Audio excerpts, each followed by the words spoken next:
এক দেশে একবার দুটি বিড়াল একটা নান রুটি পেয়েছিল।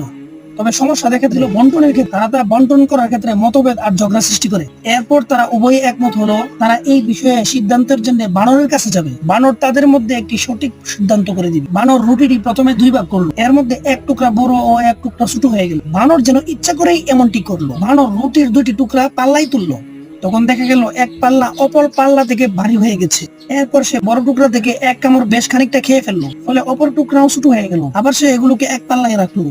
তখন দেখা গেল আবার দ্বিতীয় পাল্লাটি প্রথম পাল্লা থেকে ভারী হয়ে গেছে। বানর এভাবে ভারী টুকরা থেকে এক কামড় খেতে লাগলো। এমন করে উভয় টুকরা প্রায় খেতে খেতে শেষ হয়ে যেতে লাগলো। তখন বানরের চালাকি বুঝতে পেরে বিড়াল দুটি বলল, আমরা এই বন্টনে সন্তুষ্ট আছি, আমাদের প্রতিপক্ষের এক টুকরা করে ফিরিয়ে দাও। তখন বানরটি বলল, পাল্লায় অবশিষ্ট যা আছে তা আমার বন্টনের পারিশ্রমিক। একথা বলে বানর উভয় টুকরা একসঙ্গে তার মুখে দিয়ে দিল। বিড়াল দুটি একে অন্যের দিকে হা করে তাকিয়ে থাকলো এবং ঝগড়া করার জন্য উভয় লজ্জিত আর অনুতপ্ত হলো।